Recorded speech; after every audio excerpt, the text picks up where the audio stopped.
Yeah, so we will start now because we don't have much time and we have a lot to discuss about.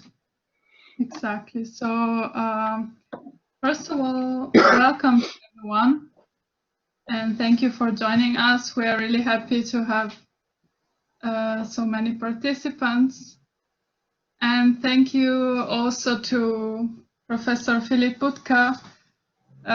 Without his support, we wouldn't be able to do this. So, thank you very much. So, my name is Sofia Villa, and this is my colleague. I'm Riccardo Maniscalco. And in May of 2019, we founded a blog called Mappe per Alieni, which means maps for aliens. And this blog is aimed to anthropological divulgation in the Italian language. So why did we choose this name, which is quite strange? The alien is stereotypically the other, and we can all be perceived as aliens by somebody else. Therefore, we wanted to provide a map that would allow people to navigate in a world of others.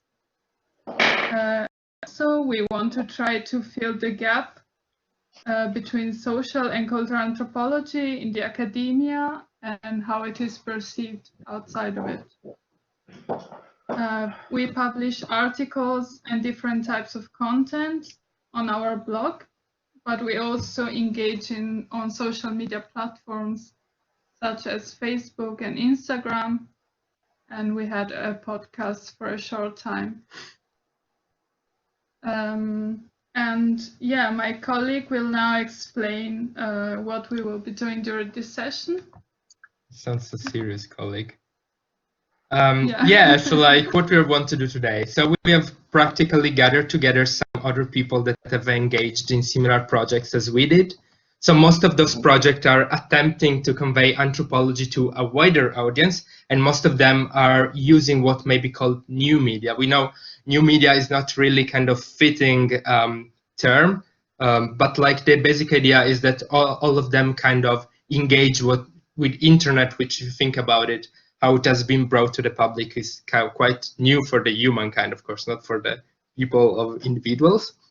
And we believe that this kind of new media still have big potentialities for communications, but are still underrated and underused, especially for what it regards the communication of anthropology outside of the university system, let's say, to the wider audience that in their daily lives are usually engaging other kind of activities.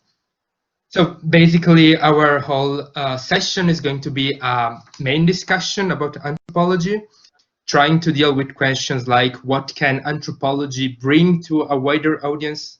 As I said, that is not really dealing with anthropologists in their everyday lives, and what can be done to cover this gap that separates anthropology, how it is done inside the university, and anthropology, how it is perceived and thought about outside of it, and what may be the implication of such approaches. Like basically this kind of fit inside what are main ideas of what may be called like an engaged or an applied anthropology. So to proceed on, we would like to give some guidelines for today's session.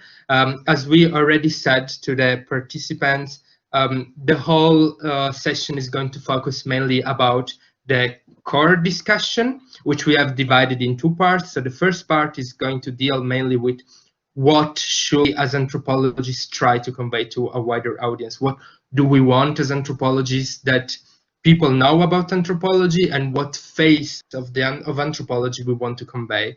On the second part, we are going to switch slightly topic, and we're going to talk on what is the best way to achieve that goal. It's like, does using some specific medias make some kind of difference, and such questions. And finally, in the last part, we would like to open the floor for the audience. So like, of course, people that are attending this session are welcomed anytime to make questions. you can write it down on the chat, and so we can read it. We are going to write it down and then ask them to the participants, or the participants themselves can read them and ask and reply them immediately if they feel like doing it immediately. Something else we already said is that we are going to record this session for and to use it later, so that everybody can watch it later if thought that something interesting or relevant has been said.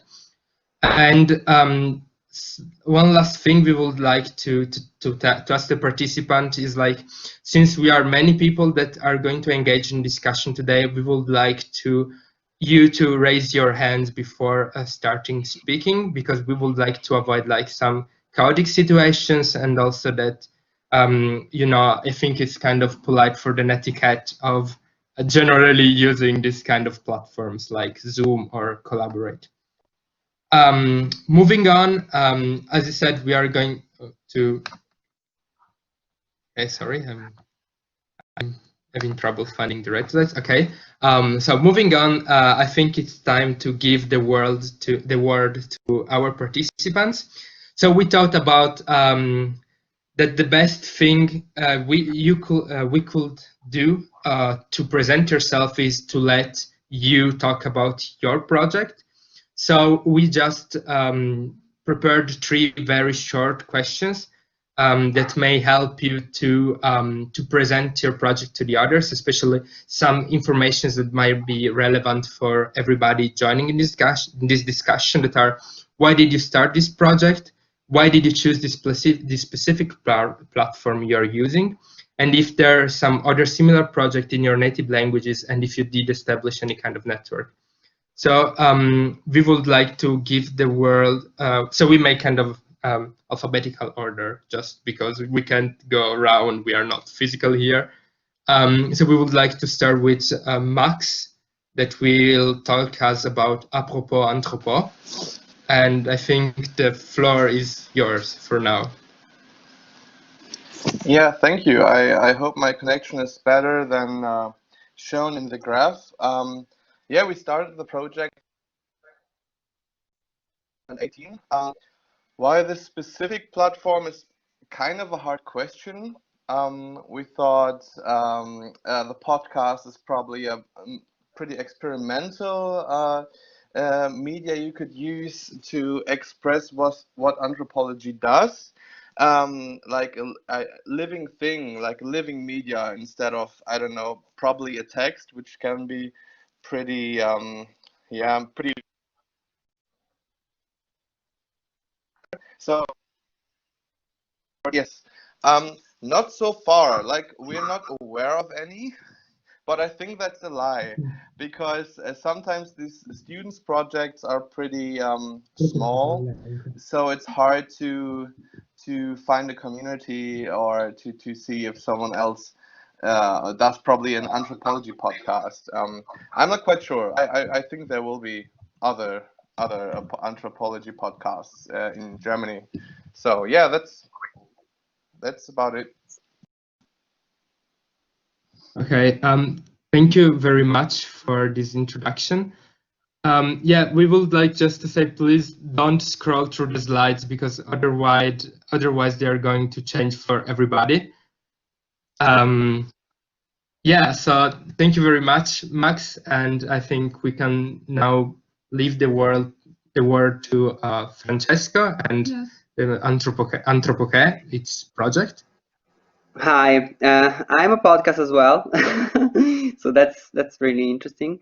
Why did you start this project? Well, I started it because I wanted to use my discipline more, because I was reading a lot, I was studying a lot, and I was not using all my skills enough for my jobs and my work.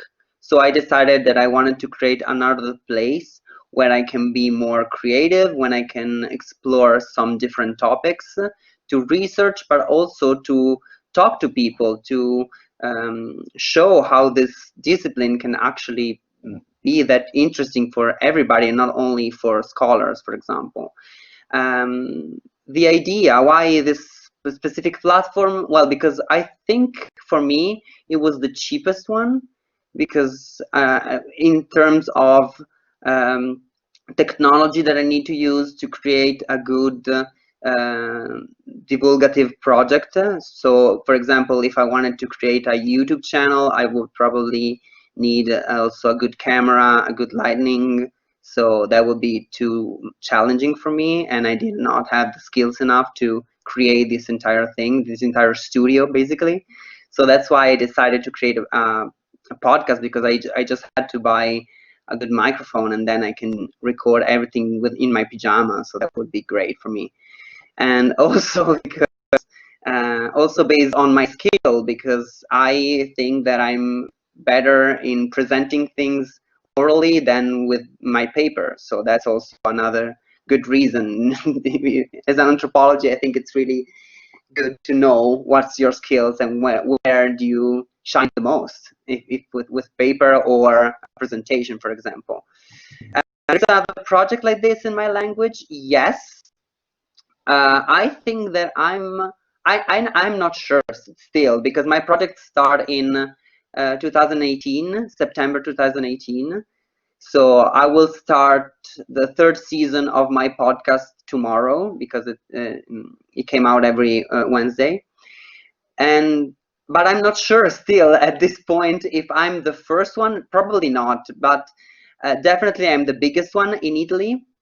I'm the biggest one, and I met after in all these years I met a lot of other people that are actually doing great other projects like mine, like well, other projects. Well, they are in Italian, so there is no need to present them here. Probably that's it. Thank you very much. And now maybe if someone from Associative Anthropology want to say something, maybe Lazarus or... Yeah. Well, our Associación Antropologías in Catalan, our association was formed by a group of people. We were like ex-classmates, people that had a master's or on anthropology and social anthropology, or they were still studying anthropology at the time and still studying right now. And we felt the need to do something about something more with the knowledge and our own concerns about anthropology. We thought that our knowledge had to be spread out of the university. We want to promote different activities. So they started like 6 years ago, 2014. We are 13 people, 13 people collaborating in an association, and we are based in Barcelona. More or less, some of us also studied did other studies before. So one of our key concepts is promoting interdisciplinary approach, relating anthropology with history, social education, gender studies, medicine. And so we think that the anthropological perspective is an essential tool to promote critical thinking, to tackle problems of everyday life, such as discrimination and racism. We have activities that are related to social discrimination and racial discrimination. And since then, since 2014, we offer educational programs, courses, workshops with professionals and schools and universities. We offer roundtables, workshops, an academic journal. My colleague Rosa is more specialized in that, and some anthropological tours as well that are focused on racism and slavery and the colonial past of our city, or anthropology and religion, and so on. There are similar projects in Catalonia and in Spain in general, in both languages.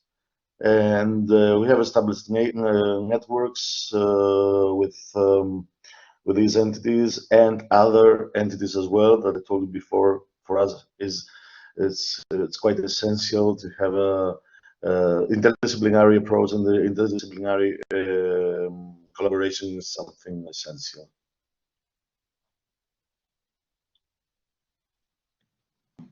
Thank you very much. And Manuel, if you want to say something about the projects that you took part in and present yourself, maybe.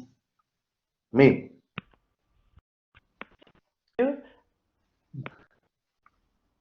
Thank you. I hope you can see and hear me because my internet connection is very unstable. And I uploaded a presentation, but I can show you the screenshots later. I only want to tell you that I'm from the Hamburger Institute of Cultural Anthropology, and we produce 2 digital blogs, one in the context of medical anthropology and one in the context of science and technology studies.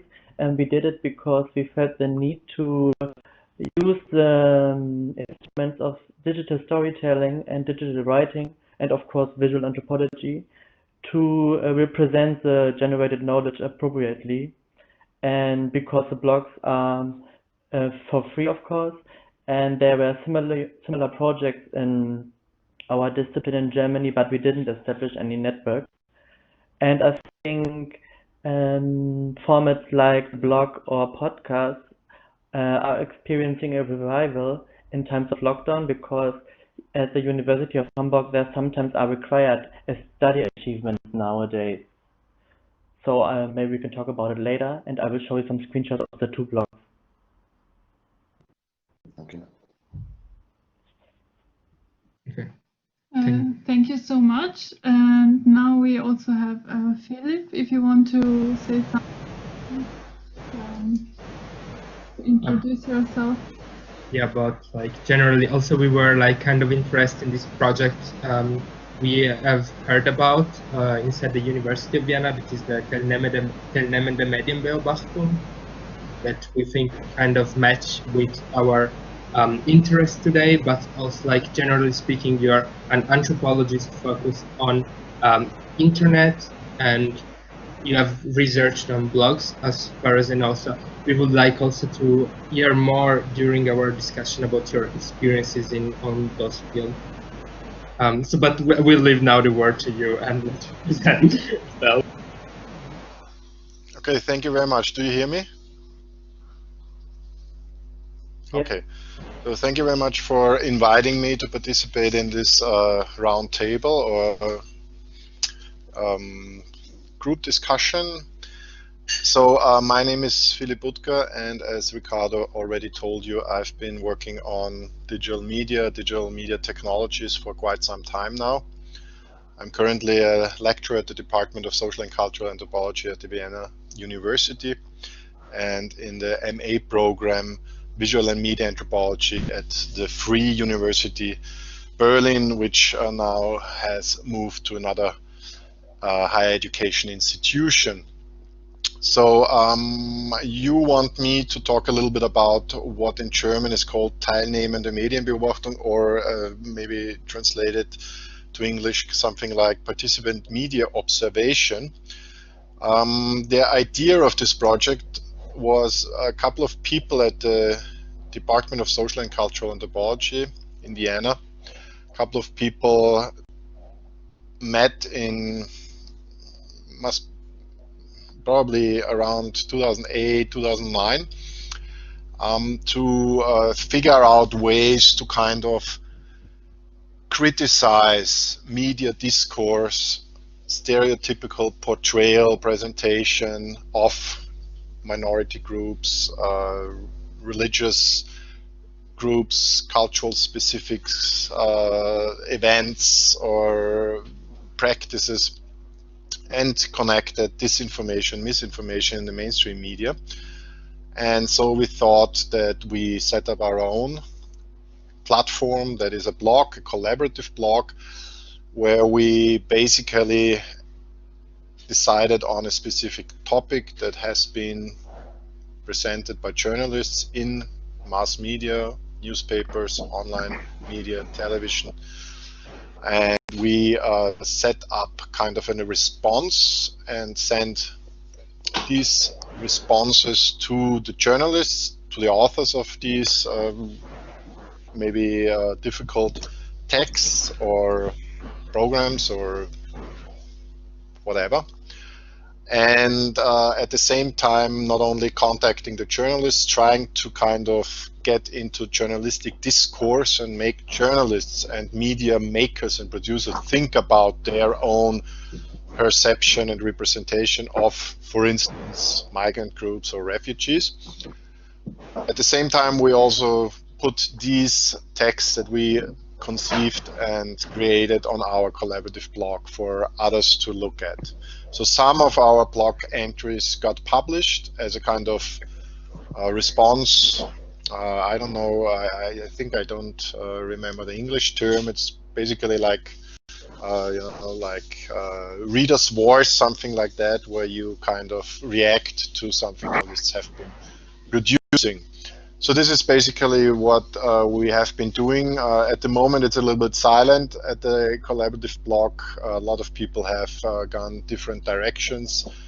But as far as I know, this project is still alive and happy for people to participate. Why specific platform? Yeah, I think that was in my initial response.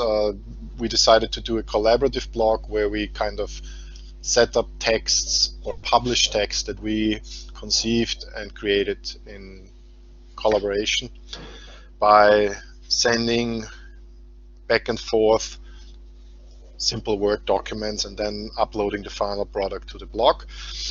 And if I'm aware of similar project, there is a project that developed out of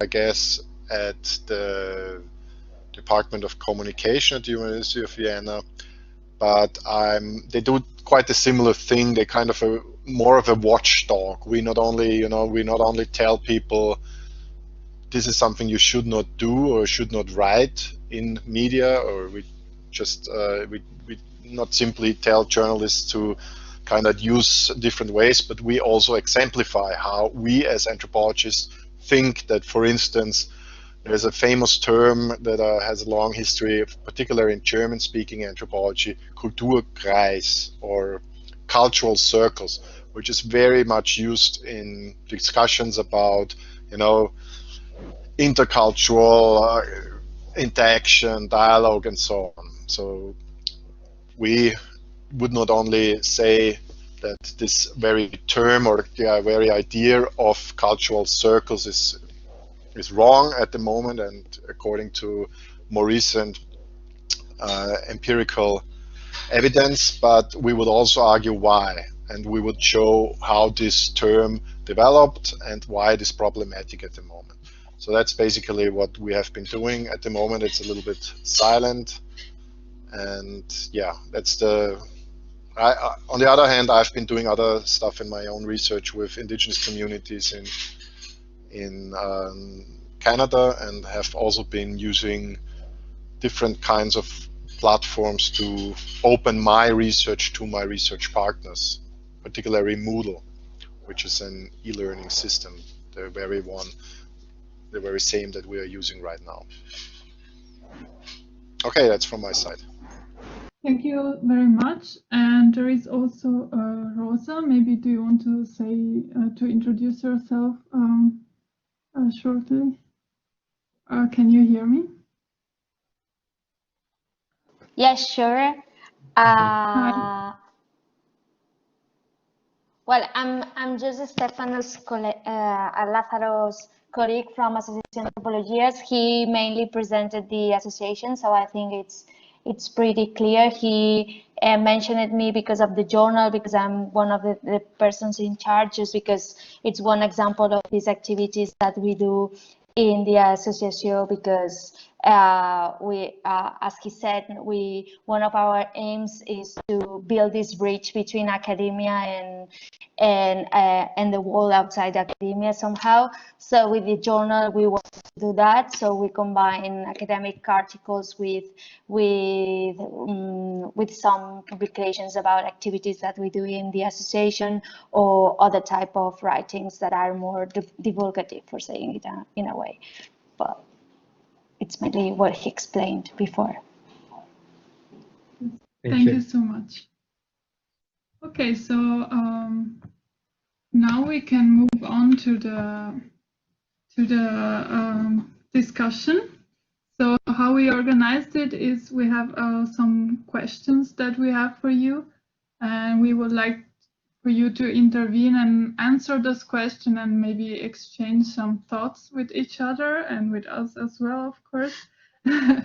And yeah, so I will just start with the first question. If you don't understand it, I can also write it in the chat, so it's maybe a little bit more clear. But the first question would be, what does anthropological divulgation mean to you? It's like a popularization, some divulgation. I don't know if it's clear to everybody, because we are not totally sure this is like the right English term, but like, what does it mean to bring anthropology to people that are not aware of it, or that don't do anthropology in their daily life? Yes.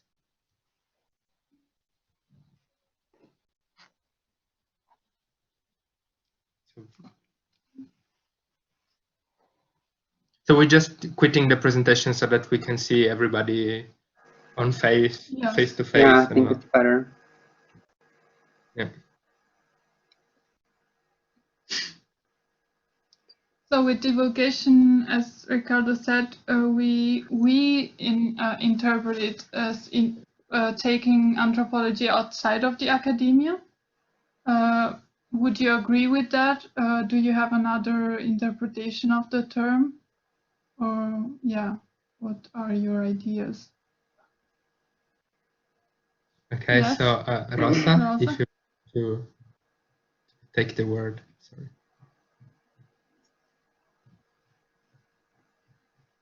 Rosa, you raised your hand. Is that because you wanted to speak, or?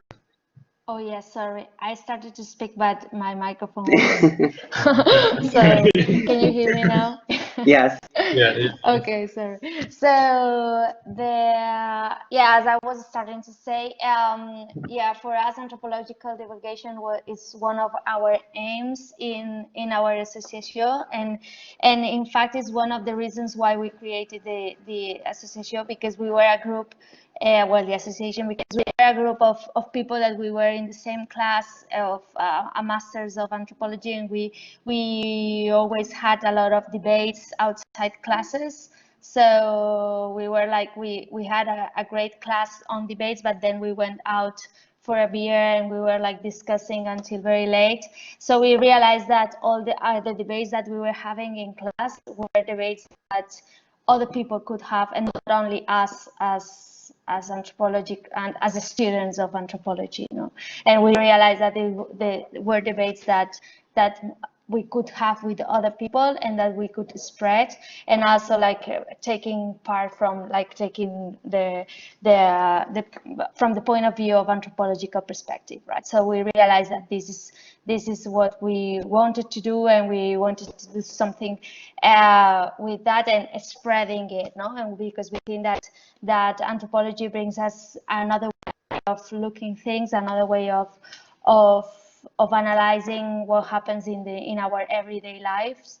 So that's what we think that is the main reason why we created the association, and that's why we think that anthropology needs to go outside academia. Also, we also realized that since we were in a master's situation, we thought that we had also this feeling, I don't know what about you, but we also had this feeling that if you study anthropology, it's because you only could work in academia, and you could only use that knowledge in order to be a professor or in order to do something related to research and field work, but you could not do anything else with that, no? And we thought that that was not the right thing, so that's why we think that we should go beyond academia and do something more.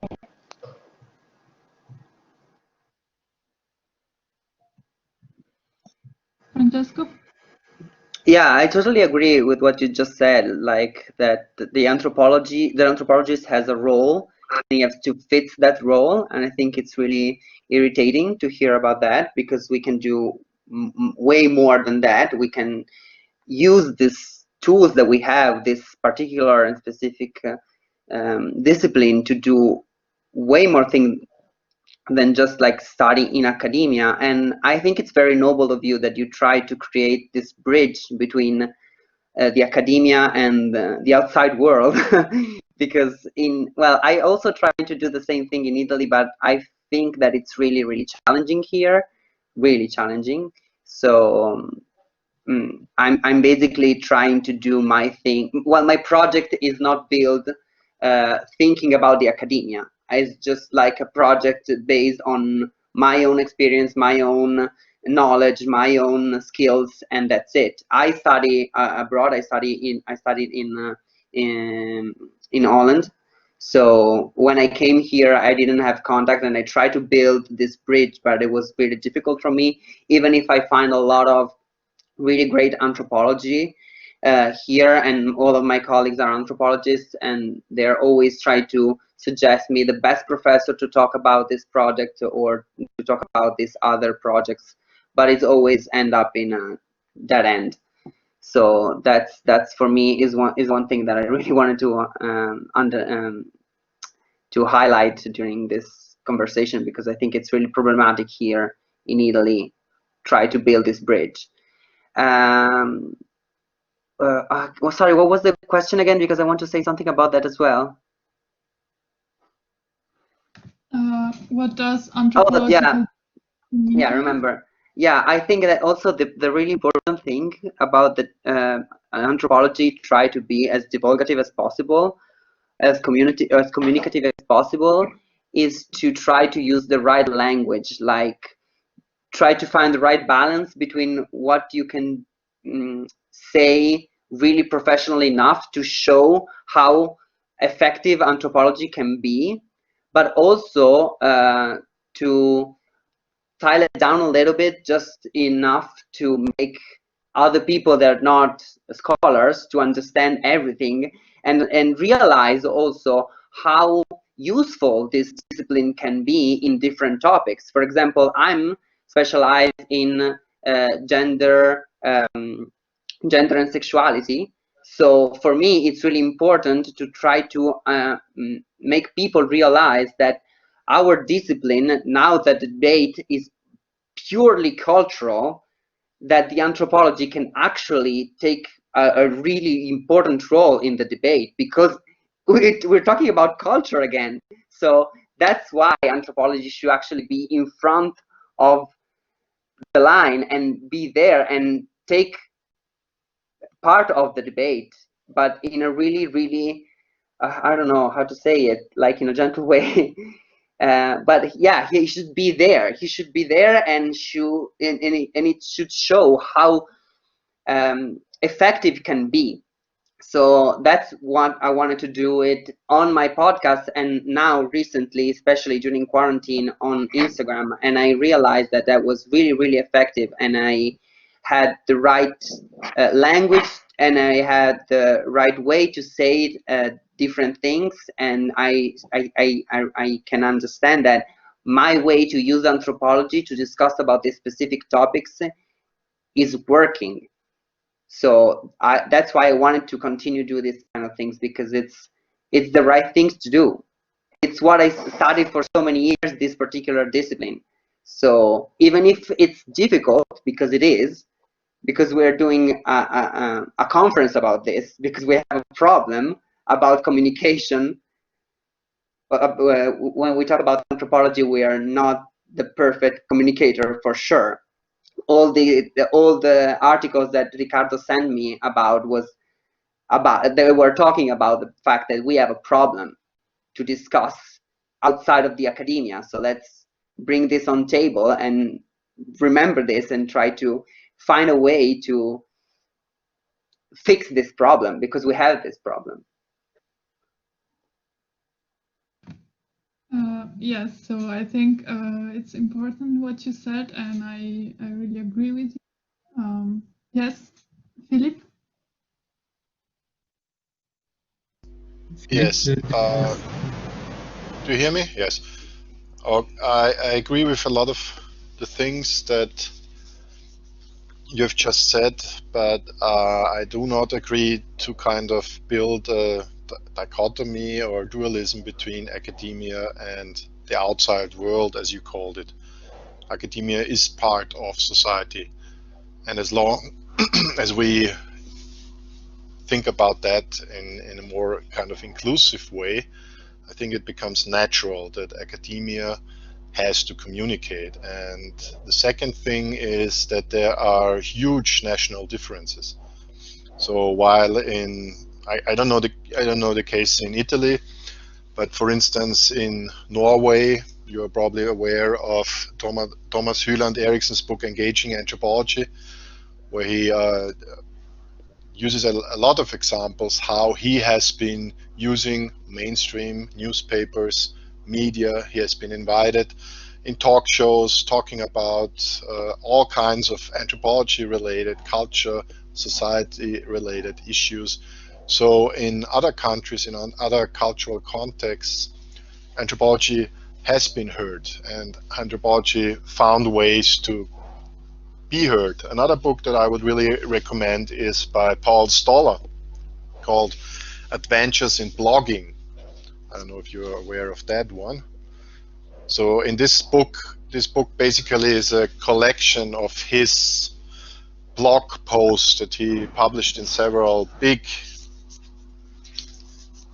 mainstream non-anthropological blogs and news media, where he's kind of commenting and criticizing all kinds of things, from public health situation in the US, public portrayal of African communities since 2016, the Trump administration, and so on. So he has become a very active anthropologist, contributing to a lot of discussions. And this of course is connected to another important thing, and that is that you want to talk, to articulate what you think is important, but you also need someone to listen.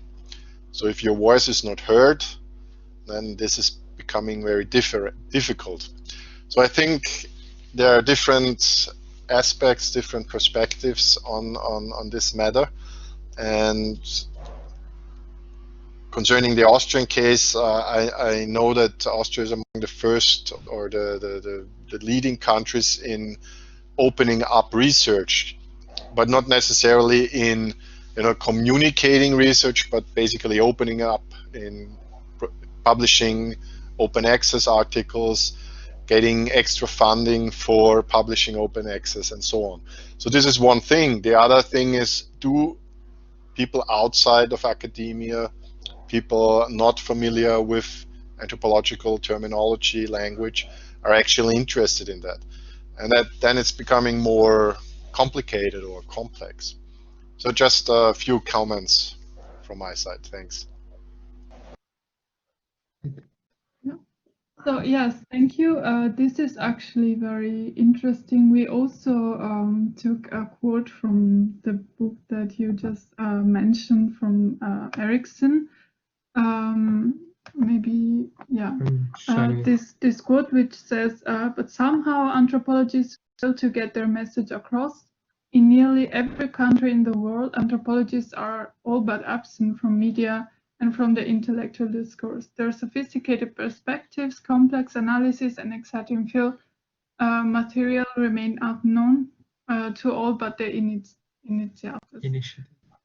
Yeah, and we wanted to ask you if you agree, and does this actually apply to your country or the context in which you are moving? Yeah.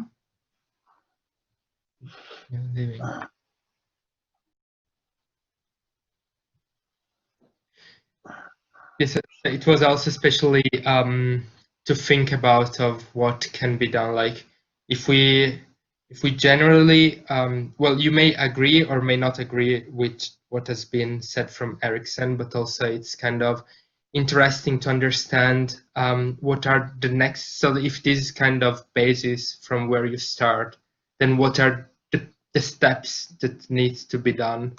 Of course, also regarding what Philip just said, that this is a very specific situation that really changes considering the national context. Yeah.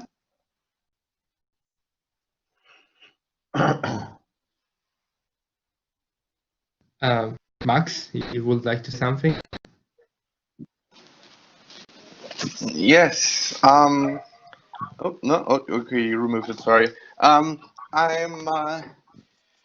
Yeah. I'm actually. That's the reason why we started our podcast, for example. One of the reasons, at least, because we noticed that social and cultural anthropology is not like this was the first question when you say I study social and cultural anthropology. People say, okay, what?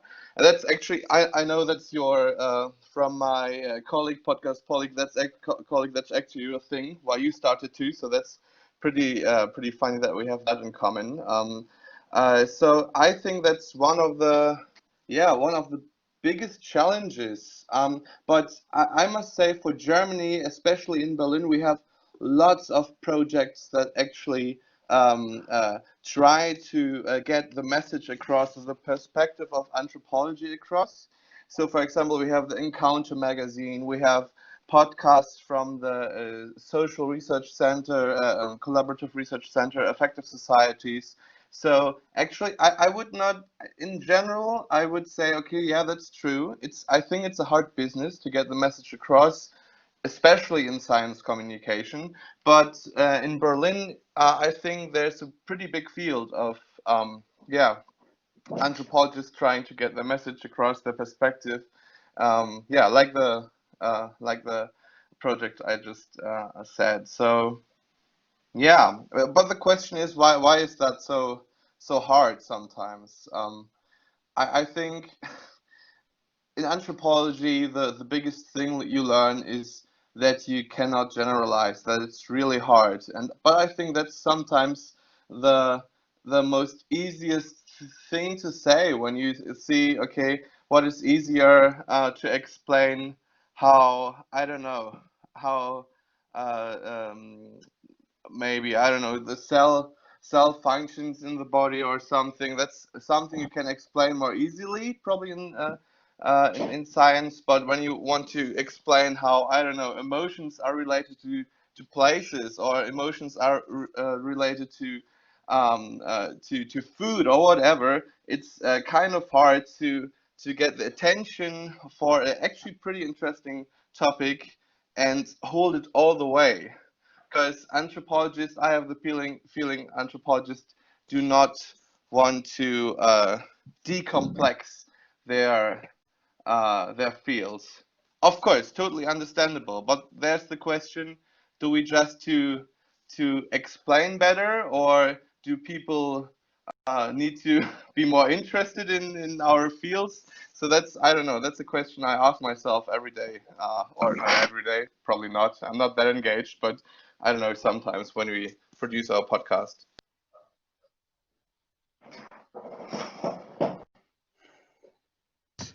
Yes, Lazarus, you always raise your hand.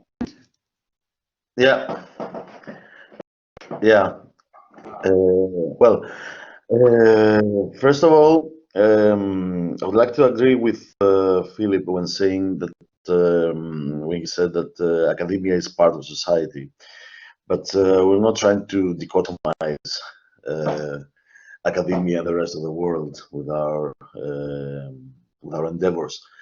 I think that as our project is concerned, because We already know that still there are national differences, as Philip said, that things might be different in Germany or Norway or Spain or France or elsewhere in Europe or the world. And there are lots of anthropologists that do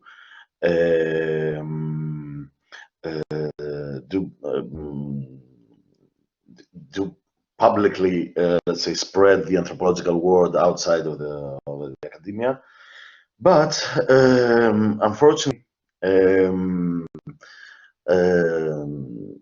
regarding the things that we have experienced in Spain, for example, here,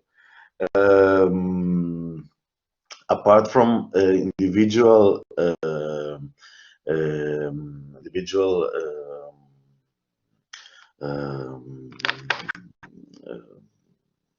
can't find the word in English.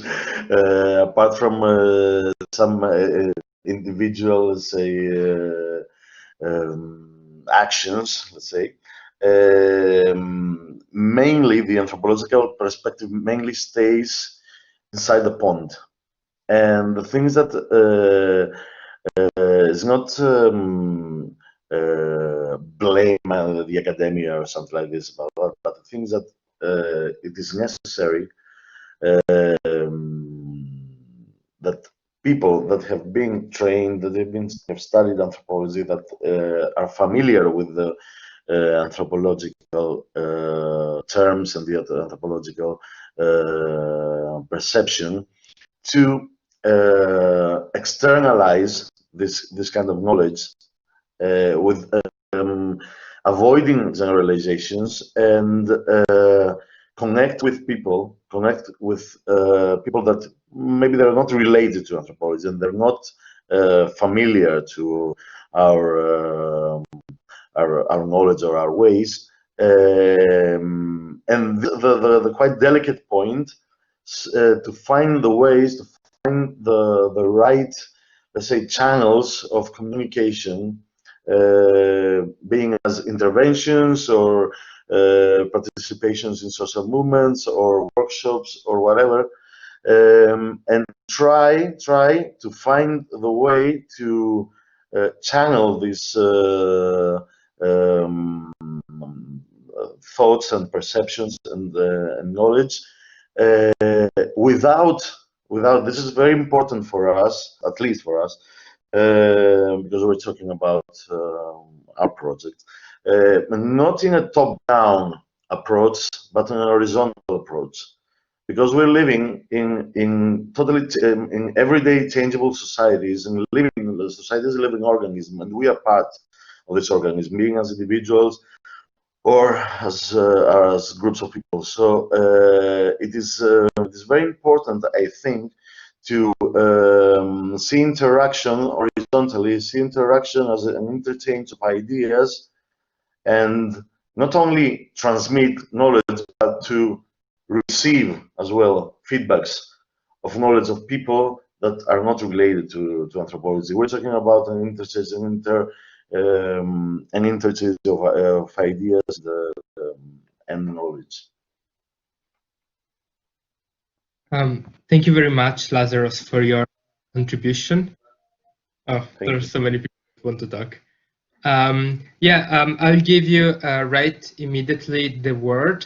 I just wanted to make a kind of provoking question right now, because as you were speaking, we already said, like, okay, well, but you can't really like generalize speaking of anthropology to a specific setting, as to also deal with how this specific setting is thinking of anthropology, what's the role of anthropology in this country, in this setting.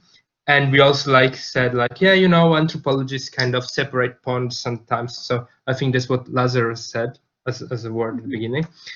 And Max said, you know, many anthropologists don't want to decomplexify the field, because this is what actually speaking with a bigger audience might imply. And I would like to understand if this kind of behavior is not actually fighting back to us, firing back to us. You know, we want to be kind of walk, as you will say in the USA, and this is like, or eingebildet, I think that's the German word.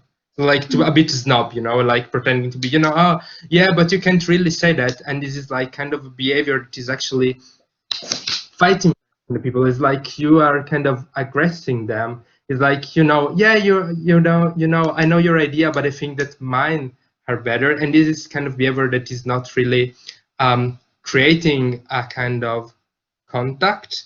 It's not kind of it's not a dialogue.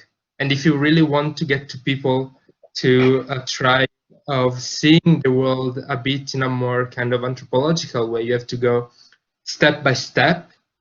And sometimes to me it feels like anthropology tends to present itself like a kind of wall, and you just bump on it, and you're not really going to have like kind of small ladder that helps you to get over it. At least that's a perception from an outsider that I have. Now you are free to comment and like tell me I'm wrong, but I will leave now the word to Manuel, because he has raised his hand before I said.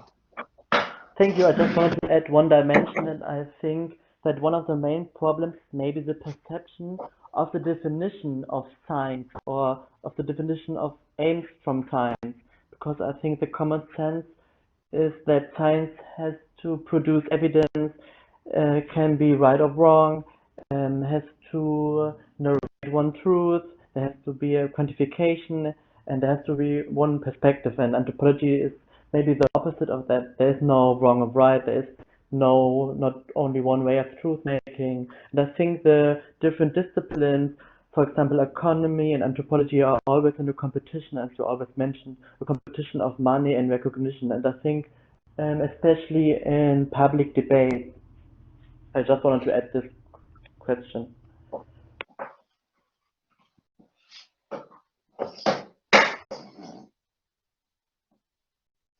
Rosa, you raised your hand. Would you like still to say something or not? Yes, I just wanted to add very briefly to what they were saying before about this way of engaging with the people outside academy, because it's true that it's not that we have to force this dichotomy, but I think that we have to take into account that in the academy there's like sometimes there's this perspective or this tendency of yes, what was of saying what Lazarus was saying about this top-down approach, no? That feeling that if you are part of the academy, you are part of the top, and the people is down there, right? So sometimes when we are talking about anthropology and about anthropological knowledge, there's this feeling that we know how to deal with and how to understand the society and the problems like racism or discrimination, because we know about it because we are anthropologists. So I think that I think that this is one of the of trying to approach this divulgation of anthropology, like trying to say no, like we all have to talk about that. And also another challenge is what they were saying at the beginning about how to engage with other people, because at the end even if we want to go outside academy, we come from the academy. We have learned anthropology mainly from the academy. So I remember one anecdote when we started the association, and when we did the first route, and we were like very insistent that it was an anthropological route, and at the end we realized that we ended up doing like a very theoretical route in a way. Of course, like there were different opinions, but one of the things that we were saying is that at the end we ended up talking about authors, and we ended up talking about definitions of racism, for example. So one of our conclusions were that we had to try to go a bit more down, because at the end there's this tendency, and we cannot avoid it at the beginning, because we don't even realize that we are doing it. So I think that one of the if we really think that we want to divulgate anthropological meaning knowledge, I think that it's very important to try to do this.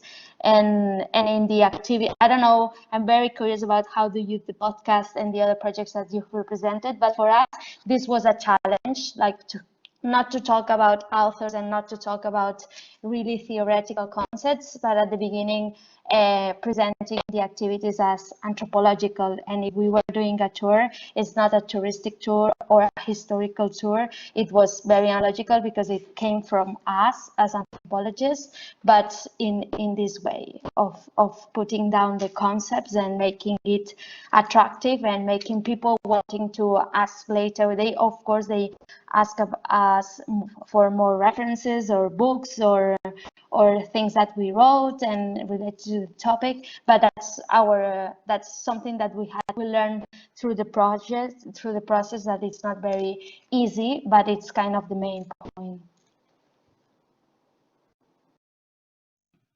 Thank you very much, Rosa. Yes, what you just said, it's actually really interesting and relevant, and this actually leads us perfectly into our next part of the discussion, which is about how we do it. And I think, we also have some questions, but the points that you presented are actually really interesting. So if anyone else wants to add something about it, feel free to do so. If not, we can proceed with our questions. Yes, okay, Lazarus? Yes, I would like to add something to what my colleague Rosa said before about our workshops and our tours. We do our workshops and our tours. For example, let's take an example of our work. After doing our research and after preparing all the workshop and tour, we do it as a combination, let's say, between a walking tour and the workshop. We do explain some things that are not so let's say open and well known in our local society. It had to do, for example, with slavery and the slave trade. And after, because our tour is not a touristic tour, that's just like just what Rosa said before. It's an anthropological tour. We do comparisons with the past and the present, and we analyze situations that have to do with modern racism, with modern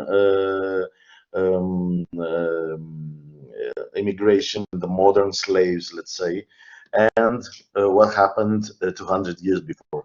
That is, and so there are not so many people that know what happened, for example, 250 years ago in Barcelona, because the mainstream narrative, say, excludes things like uncomfortable histories, things that are not so well known because they're not part of the mainstream narrative. And we do like to debunk, let's say, some myths about what happened in the city that we are living. And then we have interactions. We do these tours and with workshops, collaborating with our other entities, anti-racial entities and colleagues. And then, because there are lots of people that like to attend this kind of activities, whenever they ask us about sources, bibliography, or whatever, we are open to discuss and to suggest sources and other ways to approach, let's say, the problem. I just gave you an example, just to add something to what Rosa said before, just an example of how you can transmit and interchange knowledge and ideas with people that are participating in our activities. Yeah, thank you very much. So I think that what you just said, you and Rosa said, actually connects very well to the how. So first question I would like to start with, we would like to start with, is like, so what's the best way to connect with an audience? So most of the projects we are, not all of them, of course, but most of the projects that we are hosting today try to do something very peculiar, that is the engagement with the audience. So it's not just like a matter of conveying a message, but it's a matter of finding the right form. And we would like to start with what may be understood as a kind of ethical question. So like, you know, as I understood right now, then you can tell me I'm wrong, but a very strong motives that fueling all this project is the idea of, okay, as human beings, we have to do something to make the society better. I think that's also one of the reason behind like communicating anthropology is not just a matter, I want to do it because it's fun, of course, yes, but it's a matter of like, we need awareness, because awareness is a very important first step change the world around us, awareness of us and of all the other people around us, of course. But the idea is, okay, in which sense, how can this awareness be kind of limited from the fact that we are kind of doing anthropology? Because of course, if you want to be heard, you have to be engaging, and this kind of engagement is also kind of limiting the amount of information you can pass and the way you are doing. So like is like kind of trying to be to create to use entertainment a way is something that is actually failing the awareness you are trying to convey. Is this clear? Just maybe it was a bit too long question. In the chat. Okay.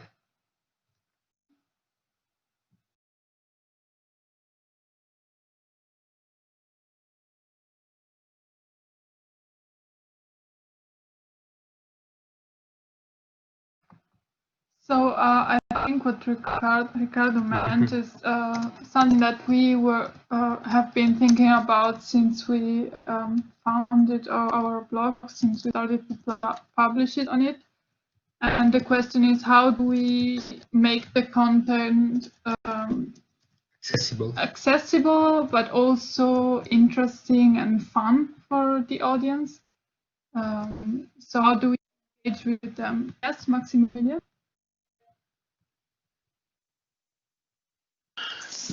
Sorry, I didn't want to interrupt. You still can finish your sentence.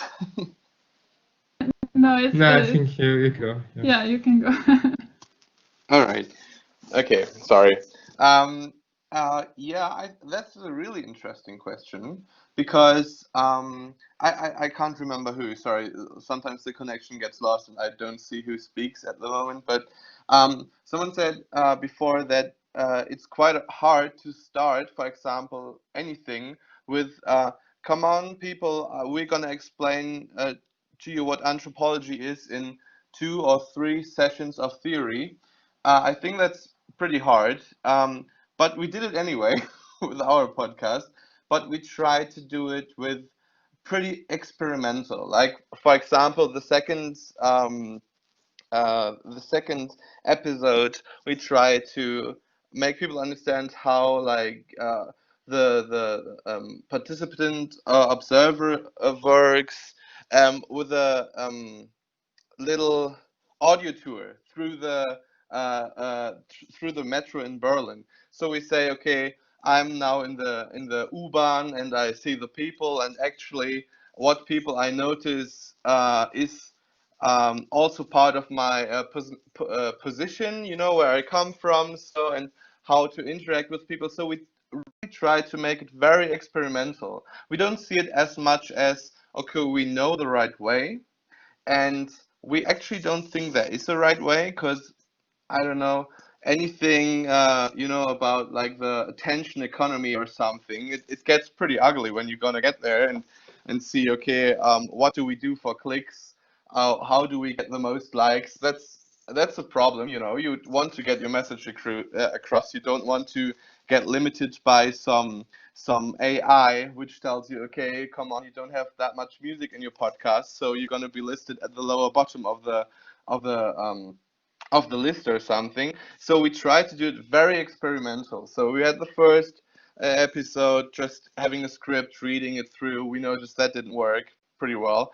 Then we noticed, okay, we can do more an interactive thing where we speak with our with some interviewees. Then we said, okay, we just start the microphone and talk to each other.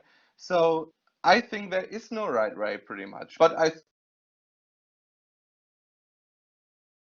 we had pretty good, like, of course I know what the numbers are in other podcasts, but we had listeners, and I think we were entertaining. Of course, that's pretty hard to measure because the podcast never gives you something back. I don't know, you can't say how many people listened to your podcast through, or yeah, something like that, or even if they enjoyed it or not. So I it was really fun. And I think we lost your last sentence. We lost your last sentence. Oh, sorry. Okay, can you hear me now again? Yeah. Okay, just to sum it up, I think being experimental is really fun for both sides, the listener and the producer. Thank you very much. A really interesting contribution. So I think Francesco is the next one on the list. Yeah, I totally agree with Max with this answer, and I was waiting to raise my hand for this exact reason, because I wasn't sure what could be my answer about this question, because it's challenging, and nobody gives you an advice about that, because we study in a particular way and we know how to present anthropology in a specific way, in a more maybe scientific scholar way. I don't know how to say it, but with media, with social media, with podcasts, you have different time, different skills that you have to use, because you need to know how to edit the audio for the podcast. And as an anthropologist, nobody teach you how to do it. And also you have to add like a small, maybe an opening, an intro, or a jingle for the conclusion, or an iconic sound when you change topic during the podcast. So you need to figure it out, all these different steps, and it takes time. You need to go through trial and error all the time. And I agree with Max that also my first season of Anthropoke was a complete mess, or at least it was definitely, there are definitely a lot of episodes that I would never try to recreate nowadays, because now I have more skills. Now I have realized what I wanted to do and how to do it better. Definitely not. I don't develop the best way to do it, because as Max said before, probably we don't have one. But you definitely have like your, yeah, you need to brand, how to say it, to sell yourself in a way, and you have to do it in the best way that fits you in the best way possible. And during quarantine, for example, I also try to use more Instagram, for example, still the same with the same name as a podcast, so to create a more deep connection with my listeners. And so I also wanted to ask Max if also is using other social media to like create this kind of connection with his listeners as well. Because for me it was a really interesting experiment, because it went really well, and now I have a good amount of followers, and we can really create and discuss about the topics better also. And but still, also there you need to find out the right way to do it, because the stories that you can do it in your profile, they are only with small videos with 50 seconds each, so you cannot discuss about a really deep and complex topics about anthropology. You need to create a new language, and for example, I usually re-record or re-register the same speech over and over again in order to have the perfect small synthesis about what I wanted to say, but it can still be anthropological enough to be considered as such. So it's challenging, but it's really, really fun. Yeah, definitely. So yeah, we definitely agree with you. I would like to turn back shortly before giving the word to Lazaros to something you just said. Because I really find it interesting that you said we need to sell ourselves in order to let people listen to us. And what I wanted to point out is exactly this idea that it might be kind of contradiction, you know. There's some strands of anthropology that really criticize this fact that like you're actually working for a passion. Like it's your passion, it's something you want to do, you want people to listen to you. But on the other side, you're kind of involved in these dynamics of, yeah, I have to do more, I have to tell myself to the people. And if this like kind of predicting what are your premises before entering such an enterprise. And on the other hand, what's very interesting that you said about Instagram that we can reflect upon is the fact that actually the tool we choose to use for our communication really influence the kind of content we want to convey. And on the other hand, there are tools that are more performative than others. Like for nowadays, I'm thinking like Instagram and podcast are the new wave, at least in my experience. I mean, it's really centered around Italy, and there are many people actually that are involved in Instagram and listen to podcasts, and this is kind of should we it's influencing the what they're doing actually. So that's just my small contribution to this discussion. If you want to build on that, and now please, Lazaros, you are free to say what you will to say.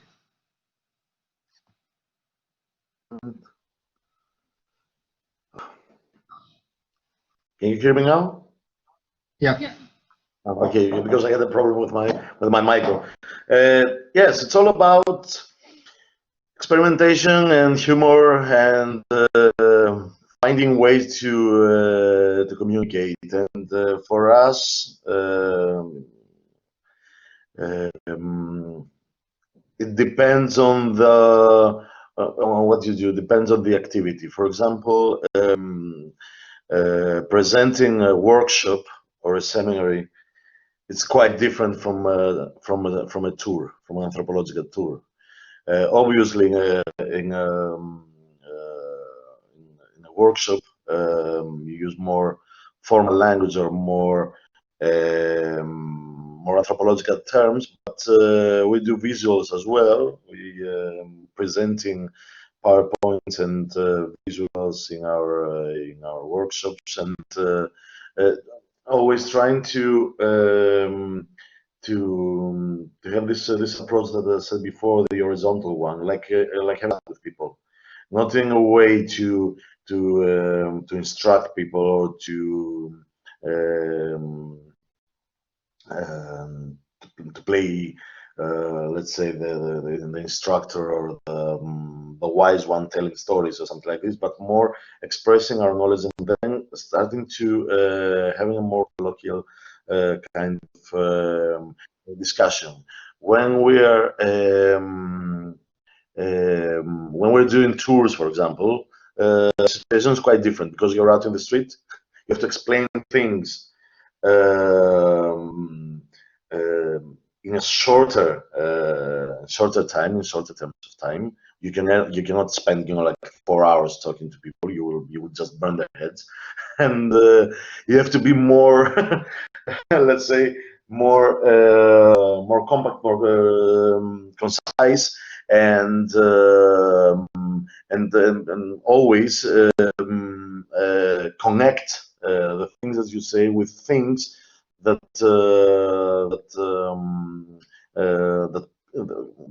with metaphors or with things that are more let's say commonly used in everyday life.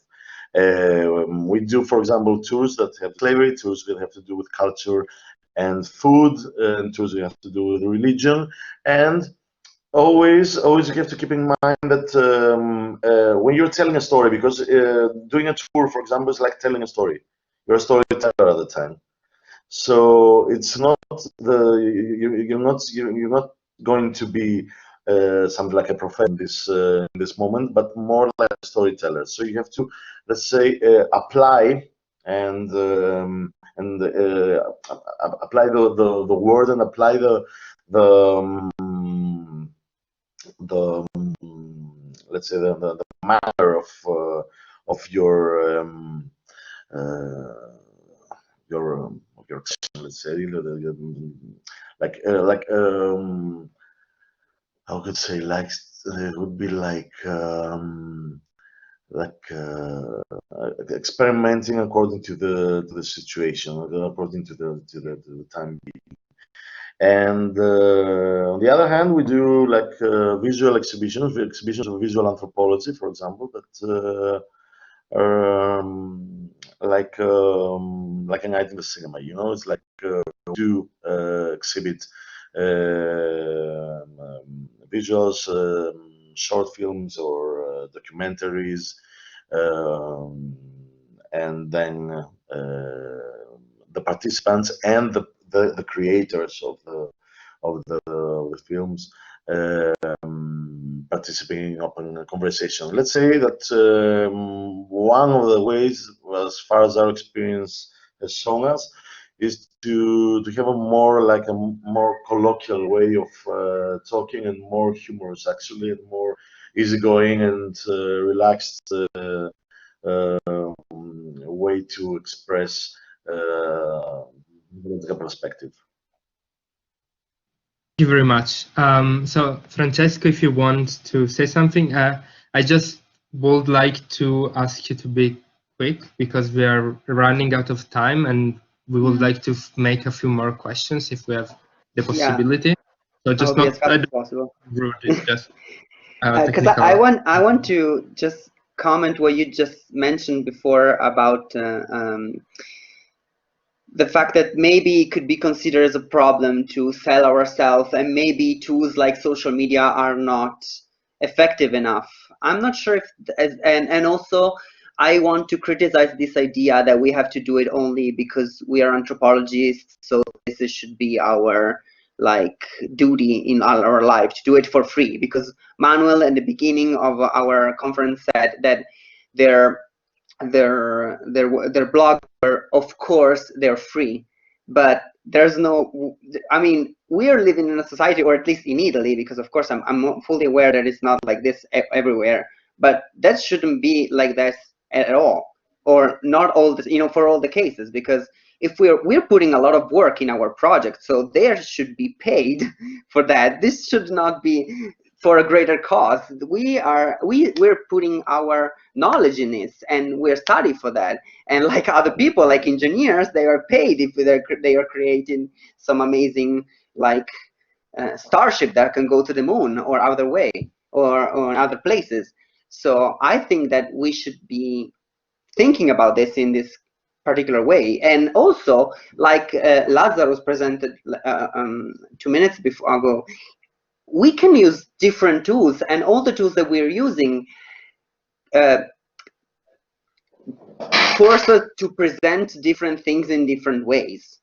So saying that Instagram, for example, or other platforms like the podcast are doing so, but not the other ways, like conferences or workshop or the anthropological tours are not doing the same thing, it's seeing just like half of the question here, because of course Instagram is really tricky, and it forces you to do it in a really specific way, but this doesn't mean that it's automatically a worse a worse way of wait. It doesn't mean that doing on this particular tool means that it means we're doing in a simplistic way or in a shallow way, or it's not anthropological enough, because we have to analyze every single cases to understand that and to see if this is actually true or not. Maybe just like 30-second story can be more effective than a workshop of 2 hours if that is doing badly. So that's it. That's my point. Yeah, thank you very much, Francesco, for your comment. I think that was a very needed one. Let's say very pointing to the question, to the core. So a last point me and Sophia would like to touch upon interaction with the audience. Like the fact is, when dealing with what we have termed new media, also with tours, that's the same.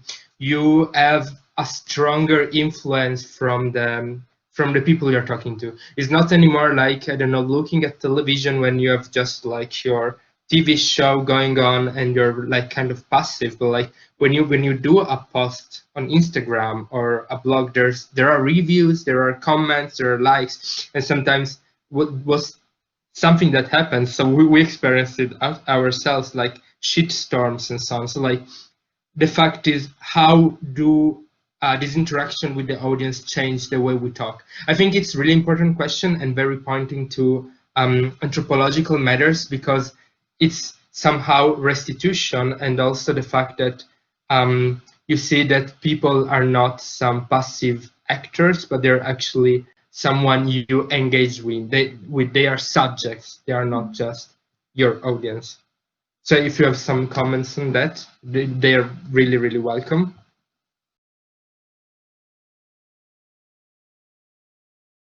Or like if you would like to share some experiences that have happened to you.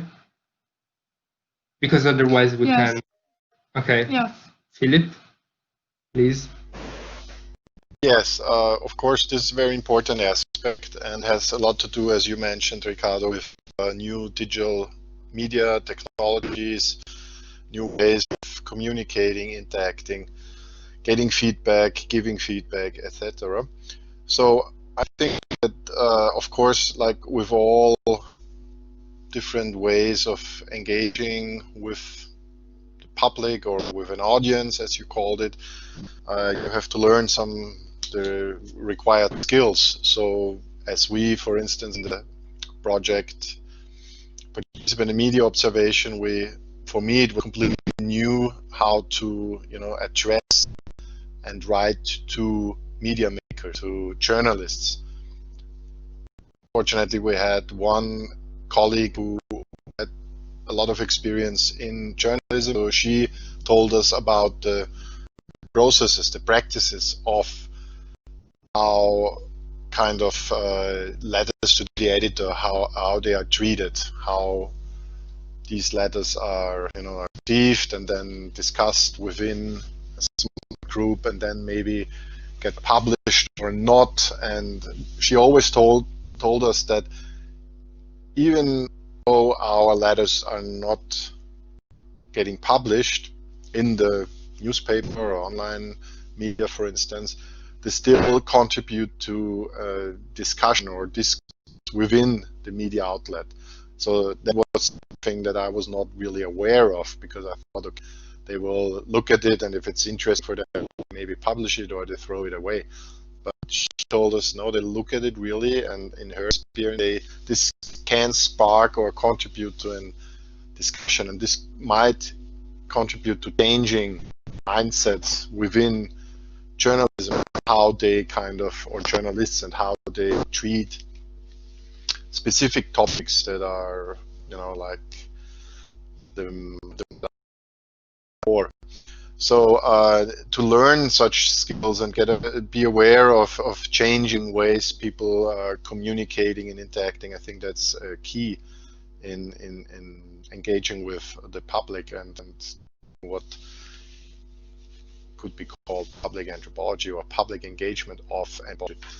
And of course, if you want to reach a very broad audience or broad public, you have to be careful in terms of using more non-academic language. And as I remember the Erickson book correctly, he's arguing that it is very well possible to get also complex or rather difficult matters across by using more accessible terms or language. But this is something you have to learn. So I think that in anthropology departments there is a need of also engaging students at a very early point in their career to learn not only to write in an academic way with correct quoting and citation and those kind of things, but also how to get across or communicate or transport a rather complex idea or a very abstract idea like culture, for instance, to in easier or more accessible ways and words. So this is something that we should learn, and I think that this should also be taught at university levels. Yes, thank you very much. I think this was also very relevant, and this is something that me and Ricardo talked about a lot, and it was basically the reason why we decided to do this conference, to exchange with other people who are doing something similar and learn from each other and share our experiences. And sadly, we don't have any more time. We have only 2 minutes left, so we really wanted to thank everyone for participating. Thank you. And for your contributions and for sharing your experiences. And also we would like to say that this was, of course, only 1.5 hours is not that much time, but we would like to establish maybe a more long-term collaboration if you are all interested in to continue and sharing these experiences and maybe learn a little bit more from each other. Yeah. So yeah, thank you everyone, and we are really sad that we cannot continue with the questions because there are some more interesting points. But yeah. Yeah, thank you very much. We really appreciated you joining us today for our discussion. Thank you very much. So have. Thank you for having us. It was a pleasure. We would love to keep in touch. It was a pleasure. Thank you very much. It was really fruitful.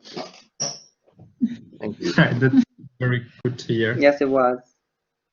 Have a nice VANDA. I hope you're going to have some more interesting discussions.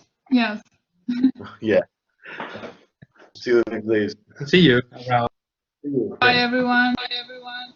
Bye. Bye bye. Bye. Bye. Thank you. Bye.